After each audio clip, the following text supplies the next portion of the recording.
Let's begin with the first question, which was submitted last week, where one of the yogis has basically pointed that he wanted to find out about whether the Buddha sleeps at night. And he said, I was told that Buddha only sleep 1 hour a day. Right? But in modern world, we are advised to have 6 to 8 hours. How do you reconcile the difference? Did Buddha have something special because he was enlightened? The short answer is basically to the last question, yes, because he was an enlightened being. So the brain structure and the brain functioning of an enlightened person is somewhat, there's some slight differences. And these differences allow the Buddha to be able to rest without sleeping. In fact, in my discussions with my teacher, Venerable Dr. Punaji, he mentioned that actually the Buddha never really slept like we do. He just rested the body. And during the resting, he went into deep meditation. So he basically rested the body. It was not like the kind of sleep that we go through. So I'm going to explain this in 2 ways, an existential way and an experiential way. The existential explanation will be based on science and scientific explanation of human brain and what happens when a person goes to sleep. And then we will touch on the experiential perspective after that. First, we take a look at the answer from an existential point of view. That means looking at the body and the functioning of the brain. Now, when we look at the way the brain works, the brain allows us to have different states of consciousness. So at the most fundamental state of consciousness where we are aware, so we call this conscious awareness. Now, if our mind has become more sharp, able to see more clearly and discern one thing from another, that means it's very critical, then we would have reached a slightly higher state of consciousness known as critical alertness. At this state of mind, our mind is thinking in a very sharp and critical way. Now, all this can be measured in the brain. You see, what happens is every time we see, hear, smell, taste, or touch, there are many different parts of the brain that is functioning, right, and operating. And these different parts of the brain where there are neural networks being fired up everywhere, they need to synchronize. Because if they're not synchronized, then the brain will be, in a mess. And we can't think.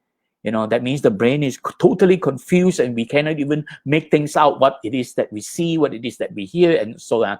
In order to be able to recognize what we see, in order to be able to associate seeing with hearing and touching and feeling and tasting and smelling, then all these different parts of the brain have to work together, what we call work in synchronization, in synchrony.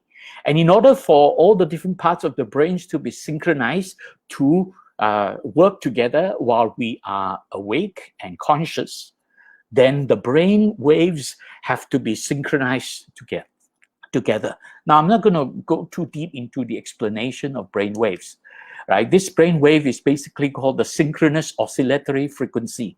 That means there is a frequency that different parts of the brain will operate at the same wavelength. And then when they are operating at the same wavelength, they are able to synchronize everything together. Now, we don't need to know too deep about that because it's a very deep discussion, right? But what we do need to know is different parts of the brains have to be synchronized, right? And basically, this synchronization operates at the same frequency. Now, if different parts of the brain are operating at different synchronous frequency, then the brain is completely like a jungle. You cannot figure things out. So when it is operating with a brain wave that is measured, right, and it is measured in this range, right, so that is the range at which we are alert, right? And when we become alert, then we can be able to be critical about what we have seen, heard, smelled, tasted, and touched. So that blue box basically represents this consciousness and alertness, this critical alertness. At the higher frequency of 30, around 30 hertz per second, that is critical alertness. When it falls down to 15 to 13, then it is at a low level of consciousness. If it falls below that, right, then it becomes drowsy. So this range in the blue box or the blue range, we call this the beta, right? The beta range. Below that is this drowsiness. We call this the unconscious awareness or the subconscious state called alpha, where the brain wave slows down. As the brain wave slows down, the mind becomes more and more drowsy. Okay. Now, just give me a second. I just need to check something online. Just a moment. Sorry about this. Right. I have a small issue that I have to quickly fix. Right. Sorry about that. Just give me a second. I have to fix something before I can continue. This is one of the problem using StreamYard, right? So just give me a second. I'll just quickly do that. Okay.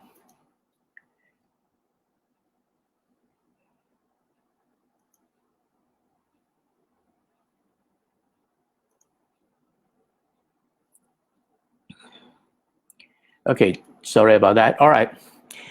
So when the brainwave slows down, we go into this subconscious or semi-conscious state, this drowsiness state. And we call this the unconscious awareness in the yellow box. As the brainwaves slow down, and this range is called the alpha range or the alpha state of mind. Right? When the brainwaves go down to below 10, then it's alpha. It can even go further down when we sleep. So when we sleep, it falls below that. And there are two ranges when we sleep.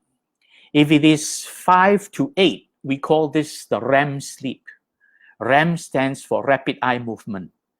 REM sleep is not a very deep sleep. That is a state of sleep where we have dreams, sometimes even nightmares. So the mind is constantly working with a lot of thoughts flowing back and forth. So you start to have dreams. So this range between 4 to 8 is really called the REM sleep state, where the sleep is not peaceful. But if it goes down to 4 and slightly below that, you go into deep sleep. And this is really a deep sleep state called slow wave sleep, SWS, slow wave sleep. And so the REM sleep is the theta state, and the slow wave sleep, the deep sleep, is the delta state. When a person goes into delta state, that means you sleep at that deep sleep state, it is dreamless. In fact, it is very blissful sleep. If every night you can achieve a couple of hours in this deep sleep, it is wonderful sleep. You will wake up feeling very refreshed. But a lot of people, especially people who have difficulties in life, they rarely go into that state of sleep. They go into this REM sleep, the theta sleep, theta state, not the delta state. And that is a lot of dreams. And they still wake up feeling tired and feeling exhausted even, you know. So this is really when brainwaves slowing down. Now, when you are awake, you're in the blue box. That is the beta state. As the brain waves go up, that's when you meditate. Your brain waves will go up when you meditate. For people who meditate diligently and have a proper technique, they can bring their brain wave to 30 and above. And going above, then you are going into a gamma state. Now, gamma state is not easy to achieve. This is only achieved by people who are very experienced meditator, who is able to still the mind and able to sharpen the mind. And as you go up into the gamma state, as you go higher, that is when people who practice vipassana, then the brain wave will be in that higher state. So that is a state where the mind is able to see through a lot of things, the state of vipassana. So in other words, when you meditate, your brain wave will go up. If you're meditating properly according to Buddhist meditation, usually we're talking about vipassana meditation to bring it to that state. But even if you do samatha meditation, you would still be hovering at the high end of the blue box. That means you're hovering between beta and gamma. But as the mind sharpens and goes into samadhi, it actually goes high into the gamma range. That is when the mind has gone into a state of samadhi. Right? Samadhi is not at the other end where you get drowsy. That a lot of people think that, oh, when you meditate, your mind will slow down and then it stops. No, that is actually not samadhi. Right? That is drowsiness. Right? That is tina mida. You get drowsy and things like that. So when you meditate and you go into drowsiness, you're experiencing tina mida. Your brain wave is actually slowing down into the yellow box. That's really what's happening. Right? Similarly, if you are having a lot of restlessness, right, udacha kukucha, then you are also experiencing a lot of interference to the brain. Right? Your brain wave may be actually slow because it's not your mind is not critically thinking. So this critically thinking is a very important point. There is a line there you can see. It's called the critical factor. Below the critical factor, consciousness is not sharp, not critical. Above the critical factor, your consciousness is very critical. So people who practice chanting meditation, mantra-based meditation, where you are reciting a verse over and over, trying to meditate by reciting verses, you're actually doing something that is repetitive. It is slowing down the brain wave because you are not sharpening your mind. You're just relaxing the mind, right? So if you use chanting meditation, it goes there. But if you start to meditate by practicing samatha meditation, followed by vipassana meditation, and satipatthana, it actually brings your brain waves to a higher state. And at a higher state, you're experiencing, as you practice satipatthana, that is where your brain wave goes up, crossing into the gamma range. And higher than that, your brain wave will reach a point where it is your mind is at a state of upekkha. When you have gone through the jhanas, at the end of the fourth jhana, you will experience this state of upekkha. So that's really what happens in the brain waves, and how the mind is actually functioning in terms of alertness with respect to drowsiness and sleeping, or being awake, right, and alert. So let's now watch this video, a short video where you will find the neuroscientist Richard Davidson. You can see there he's explaining to the Dalai Lama on his left, and on his right is Matthew Ricard. Next to Matthew Ricard is John Kabat-Zinn, and next to John Kabat-Zinn is Ajahn Amaro. But in this discussion, it's just a short video where Richard Davidson is explaining to the Dalai Lama. In our work with long-term Buddhist meditation practitioners, we found that meditation is associated with marked increases in electrophysiological signs of activation, specifically in the gamma frequencies. These are high frequencies in the brain electrical recordings. And particularly in the prefrontal cortex, which we see as important for certain aspects of regulating emotion. What he has mentioned is that he said meditation is associated with marked increases in electrophysiological physiological signs of activation in the gamma range, in the prefrontal cortex, and synchrony between the prefrontal cortex and other brain regions in long-term practitioners. Okay, let me explain this step by step. The prefrontal cortex is that part of the brain in the front here, behind the frontal, at the bottom of the frontal lobe. It's called the prefrontal cortex, right behind the eyebrow. This is the part of the brain where we do critical thinking. And here it's mentioning about gamma range in that part of the brain. So meditation is associated with marked increases. That means the rising, increasing of the measurement, the brain wave measurement. EEG is actually the measurement of brain wave.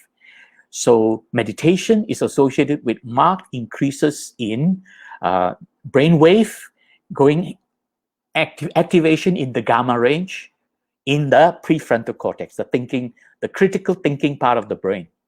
And the synchrony between this part of the brain and other brain regions, so that you're able to think very critically and examine the experience that you're going through, right, and be able to be critical about that experience. As it goes into gamma range, then the mind is actually developing vipassana, able to see clearly what the thoughts that are arising and how they are arising. And he pointed out this is only found in the long-term practitioners. So EEG, the brainwave, gamma range activation in the prefrontal cortex, the critical thinking part of the brain. The normal thinking brain actually involves the whole brain, but mostly in the frontal lobe, but involving other parts of the brain. But that one just behind the eyebrow is the prefrontal cortex, where we exercise critical thinking. That is where it becomes very active. Right? And this synchrony between the prefrontal cortex and other brain region in long-term practitioners. So in other words, if you practice your meditation well, you will be able to cultivate brainwave activation into the gamma range, and your prefrontal cortex will be operating at that range, and your mind can become very sharp. So very high-level meditators will be able to experience vipassana because of that. Okay, so this is really what the scientists have discovered, and this Richard Davidson is the foremost scientist researching into Buddhist meditation. Now let's take a look at another perspective, the experiential perspective. What happens to a Buddha, right? So we're no longer talking about the brain itself, because the Buddha would have cultivated his mind to a point where the brain doesn't function like normal people. Now, I'm not in a position to explain what goes on inside a Buddha's brain, for two very simple reasons. I don't believe there has been any experiment that is able to measure the brain function of an enlightened person, right? An arahant. That has not been done. Even though they have measured Matthew Ricard and very highly accomplished meditators, whether or not they are at the state of being an arahant, we don't know. We can't comment, right? We can't judge one or the other. But basically, there has not been proper experiment to be able to explain what happens inside the brain of an arahant. So what happens to the mind then, the thinking mind, right? So basically, a person who has become awakened would have cultivated a very special kind of mind, right? And the mind will constantly be dwelling in these four divine dwellings. So an arahant's mind would be operating in this, the divine dwelling, the Brahma Vihara, where the mind is constantly in a state of metta, karuna, mudita, or upekkha. This was explained to me by Bhante Punnaji, saying that the arahant, under normal circumstances, the arahant's mind is constantly going through any of these states, right? And in other words, it's not in our normal, regular type of mind. The mind of an arahant is constantly going through these four states of universal benevolence or loving kindness, compassion, altruistic happiness, mudita, and equanimity or mental equilibrium, upekkha.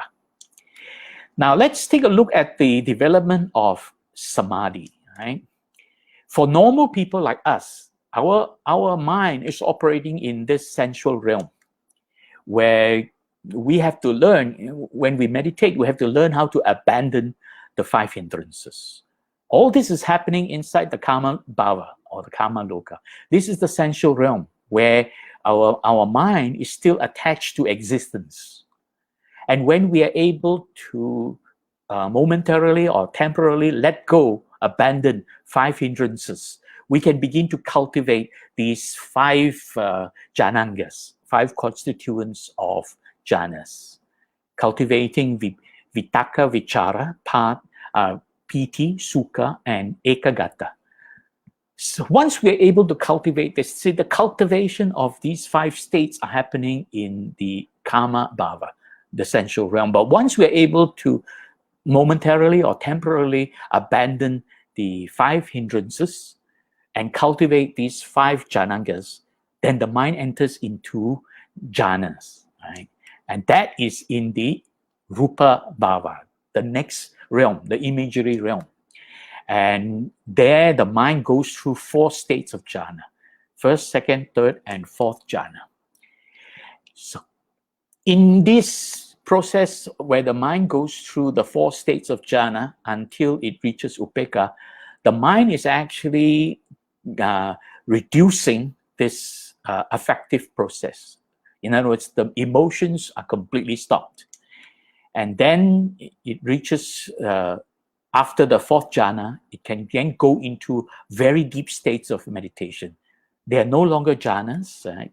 They are the 4 states of ayatanas, right? I won't explain much further. This is usually what arahants can do. They can bring their mind into that state. So normally the arahant's mind is constantly in jhana state, and then he brings it into this imageless realm, the arupa bhava. The arahant's mind, as I have understood from the way Bhante Punnaji has explained to me, an arahant's mind is no longer in the sensual realm. In other words, the arahant's mind is no longer attached to existence. Because when your mind is in the sensual realm, the Kama Bhava, your mind is attached to existence. But an arahant is a person who has freed the mind from attachment to existence. Therefore, the arahant will no longer be, the mind will no longer be in this sensual realm. He will be in this imagery realm, Rupa Bhava, or it can even go higher into the imageless realm. Right?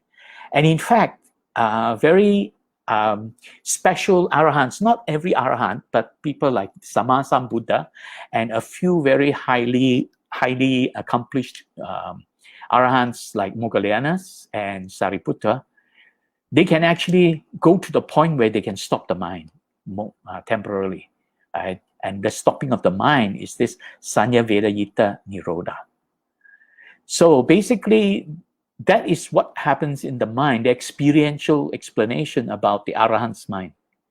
So when the arahant sleeps at night, he doesn't fall into sleep like the way we do, right?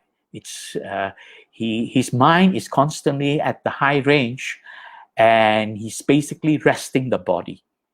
And then the mind is floating either in these 4 states of jhana or going higher into the ayatanas, and finally even reaching the state where the mind is stopped. Now, it has been explained to me, now I'm not, of course, I'm only speaking from what I heard. It has been explained to me that in the case of Buddha, when he, especially during the later part of his life, towards the end of his life, near the Parinibbana, he was constantly suffering. His body was breaking down. So the body would be constantly experiencing all kinds of pains.